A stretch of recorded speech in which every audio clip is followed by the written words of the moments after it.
बिस्मिल्लाहिर्रहमानिर्रहीम, अस्सलाम वालेकुम रहमतुल्लाहि व बरकातहू। मेरा नाम अहमद अकील है। आप देख रहे हैं प्रॉपर्टी एंड टीवी। एक बड़े अरसे के बाद कार टाक के साथ हम आपकी खिदमत में हाजिर हैं। थोड़ा हमारा लंबी ड्राइव का था, तो इसलिए हमने सोचा आपसे बात भी हो जाए और बहुत सारी इस वक्त चीज़ें हैं कि जो डिस्कस करने के काबिल हैं रियल एस्टेट सेक्टर के हवाले पे ख़ास तौर पे, और पाकिस्तान के अंदर जो पिछले दो साल हालात बहुत ही ख़राब रहे, उसके बाद चीज़ें नॉर्मलाइज होने जा रही हैं और वापस हम जो है ना, जो हम किया करते हैं हर 2-3 साल के बाद हम नीचे जाते हैं, फिर वापस आते हैं और फिर नीचे जाते हैं। यही हो रहा है पिछले 75 सालों से। अल्लाह करे कि हम जो नीचे जाना बंद करें और ऊपर मुल्क जो है उसकी डायरेक्शन ऊपर जाए। चांद पे मिशन हमने भेजा, $14.5 अरब हमारे पास अभी रिजर्व्स हो गए हैं, जो कि बेहतर सूरत हाल है। आल्दो कि हमने बहुत पैसा देना है गवर्नमेंट ऑफ पाकिस्तान ने, और उसके लिए इंतजामात चाहिए होंगे, रिक्वायर्ड होंगे। लेकिन मैं बात करने जा रहा हूँ रियल एस्टेट के हवाले से, जो कि हमारा कोर ऑब्जेक्टिव है और जिसके अंदर हम आपके सामने डिफरेंट वीडियोस लाते रहते हैं। दो तरह की बातें हैं। एक तो अपनी इंडिविजुअल सतह के ऊपर बात है कि आपने प्रॉपर्टी कैसे बनानी है, पैसा कैसे जनरेट करना है, कहाँ इन्वेस्ट करना है, कहाँ फ़ायदा है, ठीक है ना, कैसे करें, ये सारा कुछ हम बताते रहते हैं। फिर आपके सामने इन्वेस्टमेंट अपॉर्चुनिटीज भी लेके आते हैं। दूसरी बात जो ओवरऑल जो थोड़ी बिगर पिक्चर होती है, वो मैक्रो लेवल पे होती है, वो मुल्क की सतह है और कि वहाँ क्या हो रहा है और वहाँ क्या क्या बेहतरी हो रही है। तो मेरे साथ हसन अकील है, मेरे बेटे। इनसे पूछते हैं कि ये क्या फील कर रहे हैं कि इस वक्त पाकिस्तान की सतह पे क्या अच्छाई हो रही है, क्योंकि हमारा काम पॉजिटिव आपके सामने शेयर करना है। और वो आप क्या समझते हैं, क्या क्या पॉजिटिव हो रहा है? पिछला जो टाइम गुजरा है, आप कह लें कि 1 महीना गुजरा, इसके अंदर थोड़ी अच्छी न्यूज़ भी आई है, जिसके अंदर ये है कि थोड़ा सा पाकिस्तान के पास जो रिजर्व्स हैं वो बढ़े हैं और जो डॉलर की प्राइस है वो थोड़ी कंट्रोल हुई है। उसकी वजह से कुछ 1-2 जगह पे जो लोन था वो वापस भी कर दिया है। एंड उसके बाद ये है कि आने वाले टाइम के अंदर एक्सपेक्टेशन यही है कि आने वाले टाइम में थोड़ा लोन मिलेगा, थोड़ी जो इकोनॉमी है वो स्टेबलाइज हो जाएगी। अब इस पर काफ़ी सारे लोग, जब हमने ये न्यूज़ पहुँचाई थी तो लोग काफ़ी इस पर थोड़ा ना गुस्से का इजहार कर रहे थे कि यार ये आप इस गवर्नमेंट को क्यों सपोर्ट करें। बात यह है कि सपोर्ट करने का मामला नहीं है।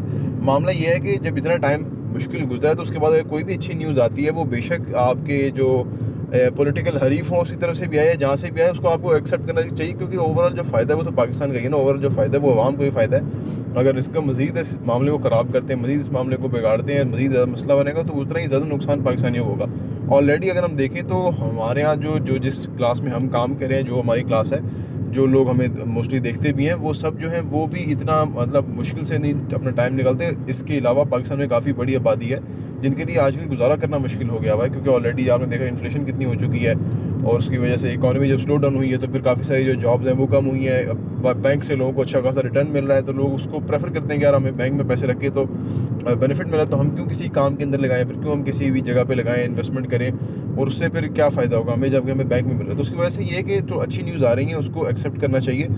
वो बात बिल्कुल ठीक है कि जो पहले जो गवर्नमेंट वगैरह बनी है, जिस तरह से बनी है, जो कुछ हुआ है, लेकिन ये है कि अल्लाह का शुक्र है कि आने वाले टाइम में जो एक्सपेक्टेशन है वो मज़ीद थोड़ी बेहतरी की है, तो उसकी वजह से ओवरऑल अच्छा इंपैक्ट आएगा चीज़ों के ऊपर। अच्छा, पाकिस्तान का जो पोटेंशियल है वो तो बहुत ज़्यादा है और उसकी वजह से मैं तो हमेशा होपफुल ही रहा हूँ सारे वक्त। और जब से ये इमरान खान साहब की हुकूमत गिराई थी उस वक्त से हालात तो ख़राब होना शुरू हो गए थे, लेकिन रियल एस्टेट का काम हर हवाले से चलता रहता है। अच्छी बात है, अदर काम भी, क्योंकि ये तालीम, सेहत, शेल्टर, घर, ये बुनियादी ज़रूरियात हैं। ये किसी भी तीसरी दुनिया में, फर्स्ट वर्ल्ड में, कहीं भी है इसकी ज़रूरत रहेगी और इसका बिजनेस जो है वो चलता ही रहेगा। जो लोग इन बिजनेस से वाबस्ता होंगे वो सरवाइव करते ही रहेंगे। तो अदरवाइज पाकिस्तान में अदर बिजनेस तो है ही नहीं, कोई टूरिज़्म इतना बड़ा नहीं है कि जो बाहर से लोग आते हैं। मेडिकल टूरिज़्म नहीं है। मेडिकल टूरिज़्म के हवाले से पाकिस्तान का बहुत बड़ा स्कोप है। हम बहुत अच्छा मुल्क है और बड़ा चीप है, यानी कास्ट कम है, तो दुनिया उसमें आ सकती है, लेकिन उसके लिए लॉ एंड ऑर्डर को हमें बेहतर करना होगा वगैरह। अच्छा, तो मैं तो पूरा उम्मीद इसलिए हूँ और हमेशा कि ये मुल्क ना अल्लाह का ख़ास तोहफा है और इसको बुरे तरीन हालात से जो ना वे आउट मिल जाता है। यानी मुश्किल तरीन हालात हमेशा ही रहे हैं पाकिस्तान के साथ, लेकिन जो लोगों की सतह के ऊपर है ना, वो जो हुकूमतों के गिराने, नए हुकूमत को लाने हैं जी, जो कि इंटरवीन होती है पॉलिटिक्स के अंदर, वो जब लोग देखते हैं तो मायूस बहुत होते हैं लोग। मैं उन्हें कहता हूँ कि आपको ये मायूसी इख्तियार नहीं करनी इस सूरत हाल से। इस सूरत हाल से आपने ये देखना है कि इस बुरे तरीन हालात से कि जब से इंटरफेरेंस कर करके मुल्क को चला के उसका जो स्कोप है कंप्रोमाइज़ करके फिर भी मुल्क चल रहा है, तो जब अगर ये इसमें हकीकी और फ्री एंड फेयर इलेक्शन हो गए, सही जमहूरियत आ गई, तो फिर मुल्क ये कितना तरक्की करेगा। इसका पोटेंशियल बहुत ज़्यादा है। दुनिया की 5वीं बड़ी आबादी है, 7वीं न्यूक्लियर पावर है, तो ये सारी चीज़ें जो है वो हमारी फेवर में जाती हैं। यंग पॉपुलेशन है, 14 साल से लेके 29 साल के तकरीबन आप सोचिए तकरीबन 14-15 करोड़ लोग हैं। तो ये बहुत बड़ी हमारे पास यूथ है कि जिन्होंने असल में एम्पावर होना है और इस मुल्क को हैंडल करना है, टेक केयर करना है। इससे पहले इस मुल्क में ना बहुत बेशुमार शोबों के अंदर कुछ काम हुआ नहीं है। ज़िम्मेदार क़यादत हो जो कि असल सलाहियतों के साथ हो, और सबसे बड़ी बात कि उनकी बैकिंग जो है वो अवाम हो। आज पता लग गया है कि पाकिस्तान में जितनी भी हुकूमतें आती हैं उसकी बैकिंग पे अवाम नहीं होती, इस्टेब्लिशमेंट होती रही है। तो इस वजह से ये चेहरे ही हमें सामने दिखे जो कि अहल नहीं थे, कॉम्पिटेंट नहीं थे, क्वालिफाइड नहीं थे, ऑनेस्ट नहीं थे। उस वजह से मुल्क का ये हाल हुआ। आज भी अगर हमने इस चीज़ को दुरुस्त कर लिया या इस चीज़ को हमने वैल्यू दी कि भाई मेरिट होना चाहिए, मुल्क को हमें छोटे छोटे मफादात से बालातर होकर मुल्क को हमें सोचना चाहिए, चलाना चाहिए, और इससे हमारी फलाह है, इससे हम सही मानों में दुनिया के साथ compete कर सकते हैं। आज अगर हम समझ जाएं तो इस मुश्किल सूरत हाल में सबसे बेहतरीन आउटकम ये होगी और उसका हमें बहुत फ़ायदा होगा। तो मुश्किल हालात, बुरे हालात, गुर्बत, ये सारी कुछ दुनिया के साथ हो चुका। दुनिया जिस तरह से इन मामला से निकली है, हमें भी वैसे ही निकलना है। दुनिया ने जिस तरह से अपनी कास्ट कट की है, उन्होंने अपने यहाँ चीज़ें प्रोड्यूस करना शुरू की, एक्सपोर्ट बढ़ाई, उन्होंने ट्रेंड ह्यूमन रिसोर्स लेकर आए, ठीक है, उन्होंने टैक्सेशन जो है वो एक प्रॉपर सिस्टम के तहत किया, उन्होंने करेंसी को अपनी ज़ाती जो मुल्की करेंसी थी उसको स्ट्रॉन्ग किया। हमारा पैसा डिवैल्यू हो गया जनरल बाजवा के इक़दाम के बाद ख़ास तौर पे।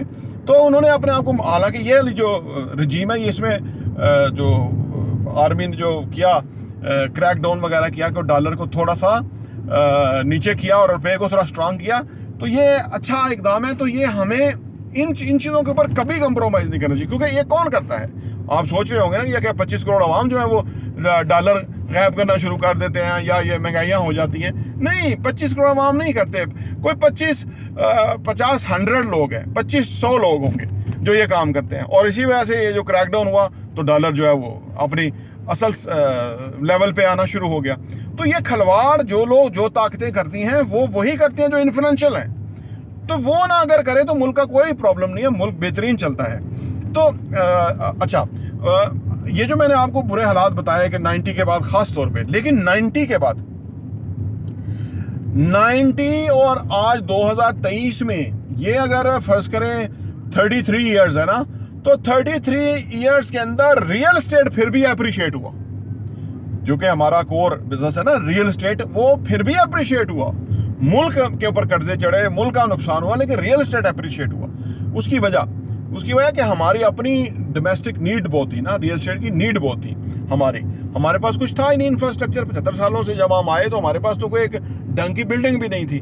तो इसका मतलब है कि ये हालांकि चाइना के पास भी नहीं थी इतनी ज़्यादा, वो भी बाद में, वो भी 40 सालों में बने हैं कि जब उन्होंने तकरीबन, आप देखें ना कि उन्होंने कोई तकरीबन 80 करोड़ लोगों को गुर्बत की सज़ा से हमारा की तरफ लेकर गए हैं। उन्होंने भी रियल एस्टेट से बहुत बड़ा स्कोप उनको कंस्ट्रक्शन से मिला। हमारे यहाँ तो लोग कंस्ट्रक्शन और रियल एस्टेट को मिक्स करके वो समझते हैं रियल एस्टेट प्लाट ही है जो यहाँ हो रहा था, या फाइलें हैं जो यहाँ हो रहा था, तो वो कहते हैं ये गलत है, नहीं होना चाहिए। रियल एस्टेट का मतलब है कंस्ट्रक्शन। दुनिया में बिल्डिंग्स बनती हैं, दुनिया में उस पे 40 इंडस्ट्रियाँ जो है वो चलती हैं, एम्प्लॉयमेंट के मौके मिलते हैं। तो वो कंस्ट्रक्शन इंडस्ट्री पाकिस्तान में रिक्वायर्ड है, जो कि अभी पिछले 2-3 सालों से इमरान खान साहब ने जो टैक्स एमनेस्टी दी और वर्टिकल बिल्डिंग शुरू की, तो उस वजह से वो चीज़ें बन रही हैं जिसका पाकिस्तान के अंदर स्कोप है। तो अर्ज करने का मतलब ये है कि इसके सारे हालात के बावजूद रियल एस्टेट मजबूत हुआ। लेकिन अगर आप सुखे, और जो कि होगा, जो कि हमारी बहुत बड़ी होप है, जब तेज़ी आएगी तो फिर रियल एस्टेट कई गुना इंप्रूव होगा, और पाकिस्तान में जो लोग रियल एस्टेट में इन्वेस्ट करेंगे उनको बहुत फ़ायदा होगा। ये हमारा पूरा कैलकुलेशन है और इसके ऊपर आपको फ़ायदा होगा। आप इसको आने वाले टाइम में आप खुद कैलकुलेट करके देख लीजिएगा कि जबकि हालात मुल्क के अच्छे होंगे तो रियल एस्टेट बहुत ऊपर जाएगा। प्रॉपर्टी टीवी देखने का बहुत बहुत शुक्रिया।